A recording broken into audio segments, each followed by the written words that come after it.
Hello and welcome to the product demo for two most finance model template for marketplace startups. In order to get started, go to File, make a copy, make a copy to your own Google Workspace. Let's call it Finance Plan for what was the name of our company? Farm Table. Okay, so make a copy, and this is it. So now let's take a walkthrough from here and see how it works. We have a home page. We give you all the instructions that you need to understand. You can change currency settings if you don't want to deal with USD and everything. We show you how to do that easily. Now I'm not going to get into the demo because those instructions are fairly understandable.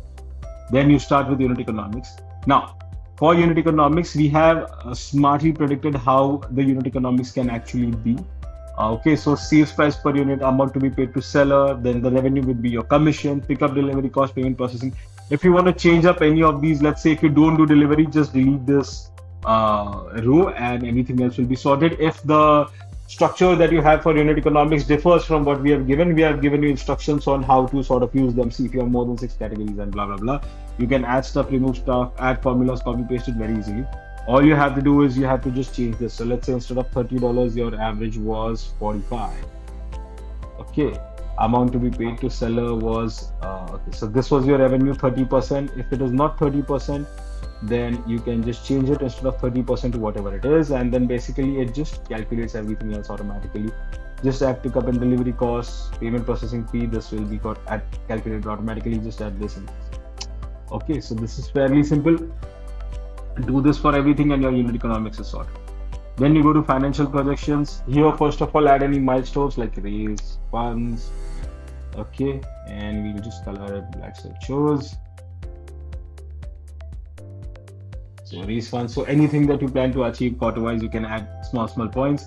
To calculate the revenue, it's very easy. Number of individual sales from each category you have to add.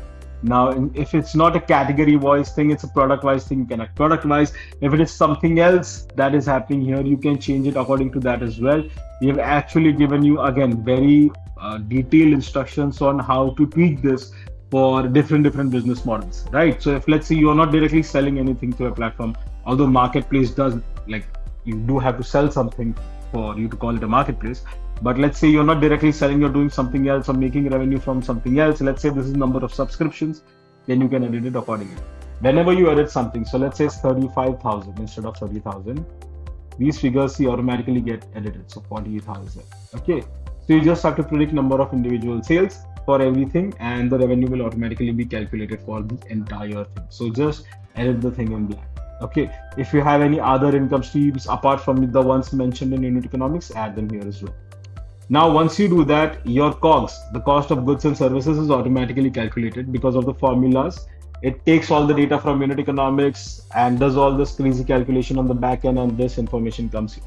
Okay, if you really want to understand how it works, you can go ahead and check the formulas that we have.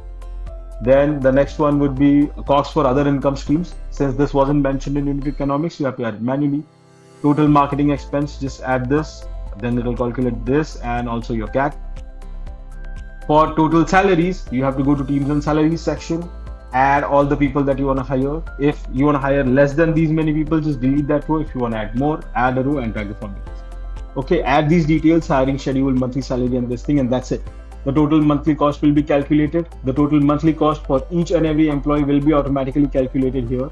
As I told you earlier, the thing in the blue is formula, so you don't have to mess with it. It's automatically done. And this entire calculation for total expense per quarter for all salaries will happen here. So to test it out, let's just see base salary instead of 10,000 was 20,000. Okay, see, the whole thing gets recalculated, right? Automatic. Now go back to financial projections, go down, add rent, electricity, Wi-Fi, etc.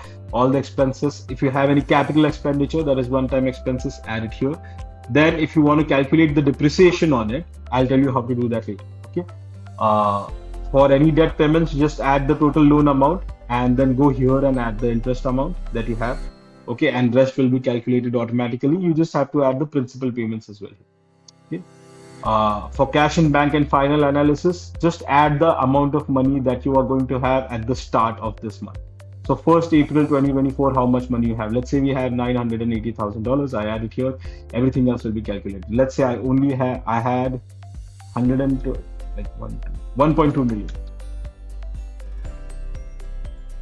Cool. So this thing automatically gets calculated on the cash in bank that you have. Let's say I had 900 and okay, let's say 880,000 calculated, right? So cash in bank is calculated, gross profit, net profit, EBITDA, everything is calculated. Okay, so this is very easy. Net profit is also then here automatically calculated. So you don't really have to do anything after you've added cash in bank. Now for depreciation, this is a higher level calculation. So for depreciation, what you have to do is you have to go to this capex and assets. Remember, we added one-time expenses. Add all the assets that we have along with the one-time expenses also here. So remember, all one-time expenses generally tend to become assets, not necessarily, but generally do. But not all assets are technically, like, you get the point, right? So just understand and add it here. Add the cost per unit, number of unit bought. So total cost is automatically calculated. Then you have to add this life in years. That's it. And then the monthly depreciation for that asset is automatically calculated over the period of these years. Again, everything in this formula, so it'll all be calculated. So you don't have to freak out with fancy words like depreciation. And then it adds it here, and this makes your entire financial plan seem much more professional. Again, if your income tax is not 30%, just go here and change the percentage on whatever it is going to be. We have given detailed instructions about that as well. Now, once all of this happens, you go to the dashboard. Dashboard is again fully automated. It takes all the data from all these other 4 subsheets and presents it in like a really nice manner, as you can see. Okay, so you don't need to make a lot of changes here. In case you really have to, we have given you details on how that can be done. Finally, just add your funding ask. So let's say instead of this, I ask for 5 million. So see, it changes, team building. Okay, this would be a little crazy, so just, right?